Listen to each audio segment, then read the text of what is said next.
So, ito yung ating Sir, morning. ay, morning. Sige sir, continue. Yan. So, ito yung AWP natin, no? So, I think it's a single monitor and this single via at yung workstation natin. So, ito yung ano natin, no? Every time mag-boot up tayo, ito yung greetings natin. So, ibig sabihin, ito yung landing page natin. So, you have your task cards, you have your examination, system check, restart, and lock. And then you have your icons at the right upper. So, first thing you want to do, pagka nag-up ka ng system mo, this is, meron siyang X na color red. Yun, so, meron na siyang check kasi chinek up ko na siya kanina.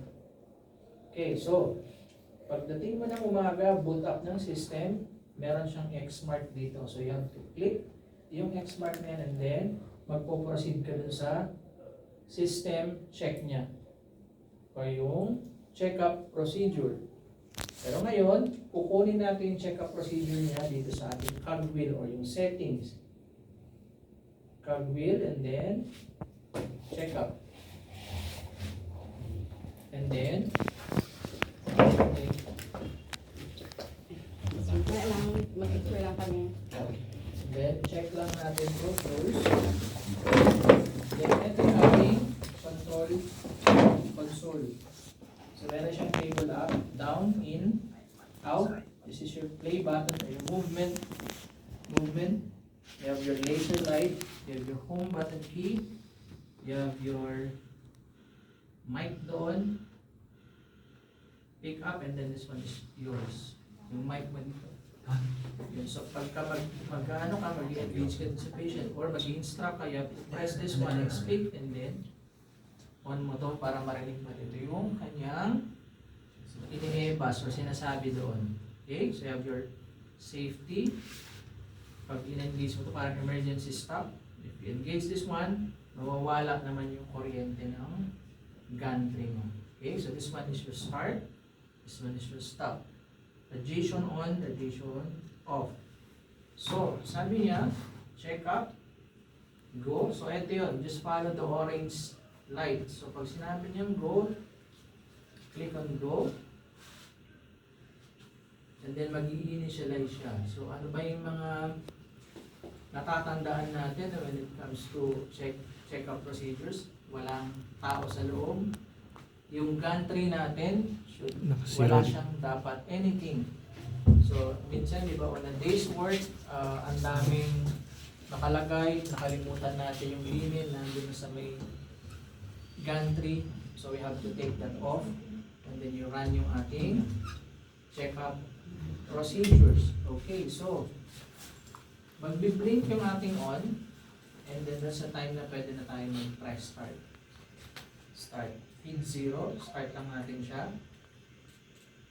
And then i-execute niya lahat yung kanyang check-up protocols or check-up procedures.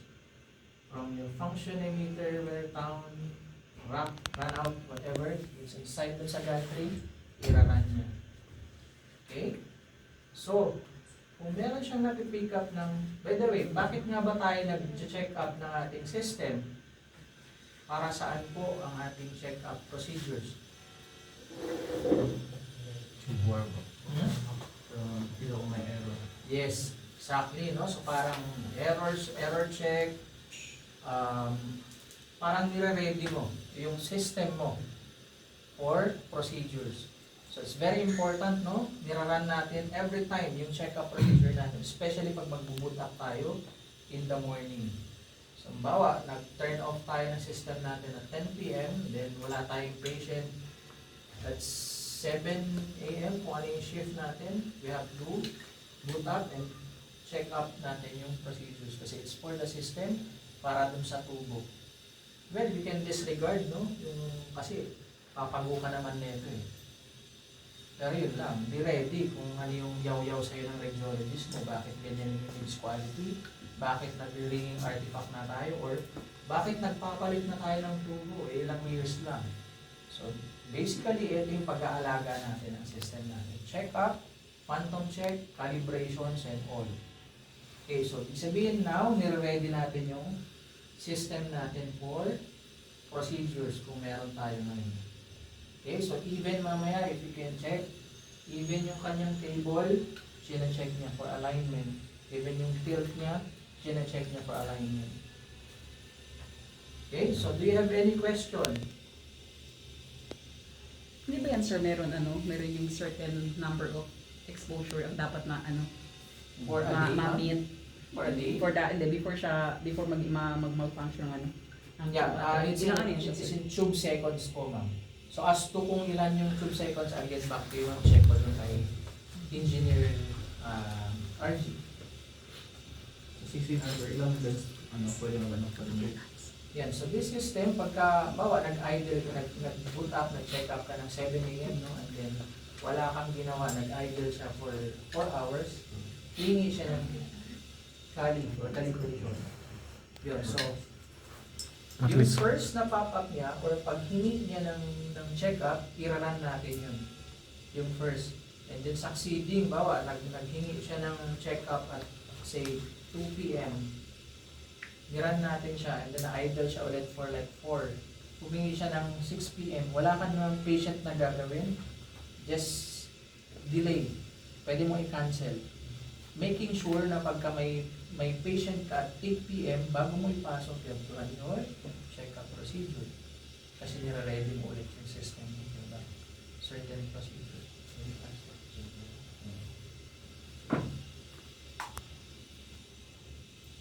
Okay, so lahat ng KB niya, sino-check nila lang niya at dose coordination.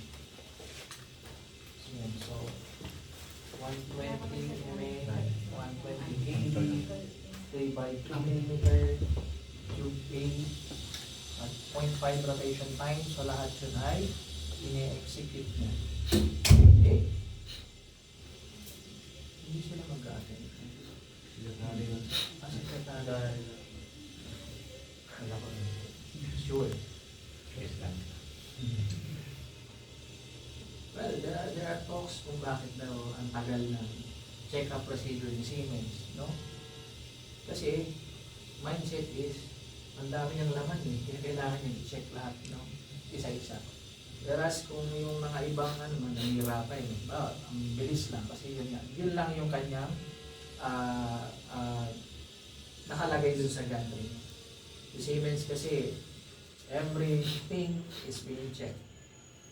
For us to, yun na, wala tayong compromise pagdating ng procedures natin. Kailangan pakuha. Workflow checkup at system check completed with status okay. Kaya so nasa kayo pwede na tayong gumawa ng procedures natin. If may error siya, like system check aborted by error, ang unang gagawin mo is shut down yung system and then boot up ka ulit and then you run check-up procedure. If nag-persist siya, kailangan mo nang itawag sa service.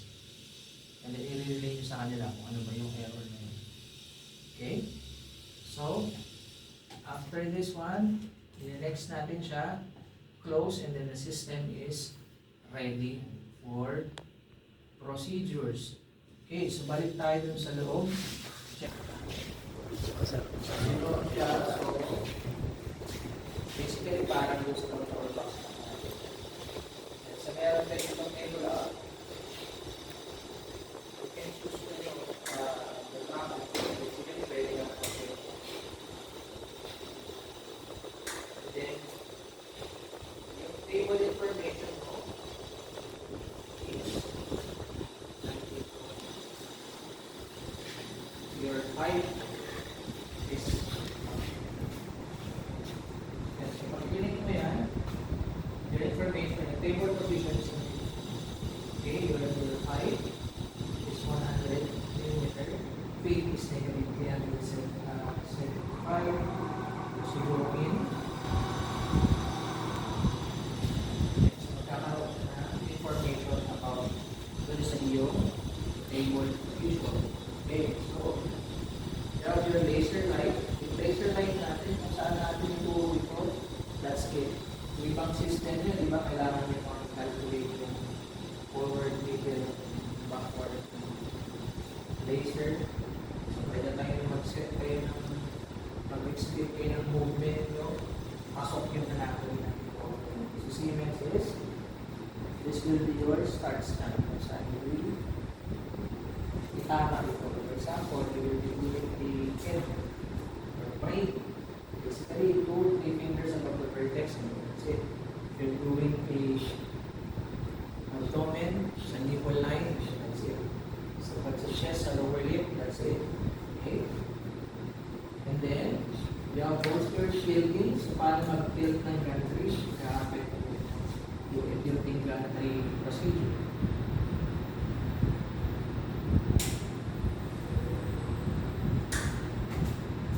So pasok mo dun sa isocenter na board, yung table that you can access your tilt. Basically, push mo itong ganyan, pindot, and then mag-blink yung movement button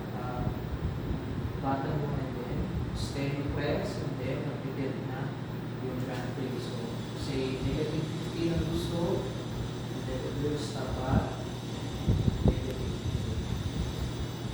15. You have to do it the other way around. Press mo naman yung positive mo. It will end on positive position.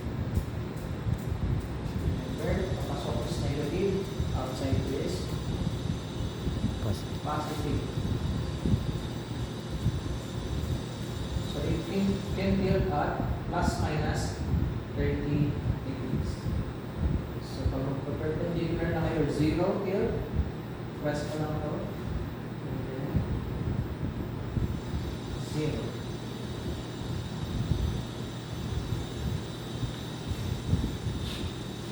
Okay, and the question. We have your move to A and move to B. These are default. Like for example, nakapit at positive 10 feet at 1295.5 and your height of 134.0.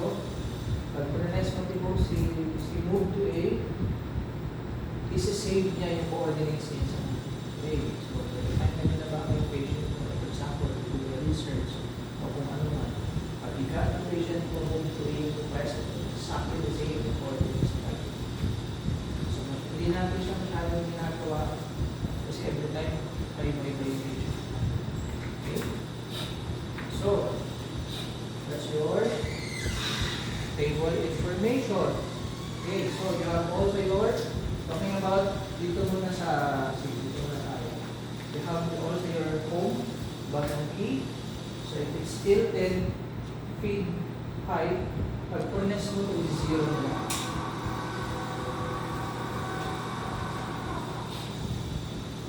Okay, so pagkatapos ka ng pag-scan, ito yung kaibigan. Press mo lang ito. Out and then down. Okay? Laser light. You can also do your exposure dito. Okay, so kung bakit siya dinesign na dito, mobile workflow ang tawag namin dyan. So bago nila kinonstruct ang CT scan, they did a research asking our patients, no? Ano ba yung mga grievances yung kung meron? Sinasabi nila, di ba kayo ang bibilis na ng mga scanners natin. So, hinahanap pala nila tayo, where are they able to find? Kasi pag-higa, pumasok mo. Gusto ko kayo. Okay, so, they did this. They incorporate mobile workflow devices like your wireless RC tablet. Kasi for us to be able to be on the side of the patient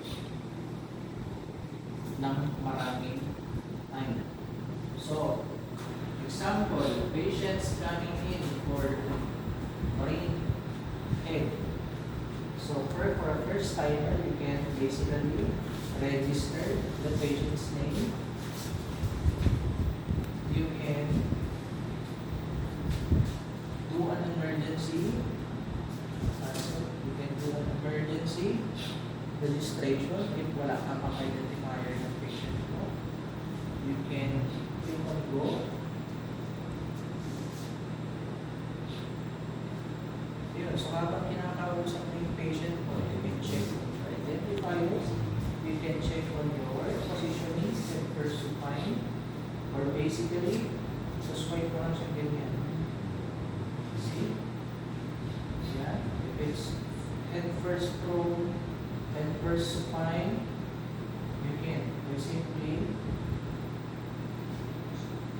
interacting with this, then you flash on an arm. Then even though we first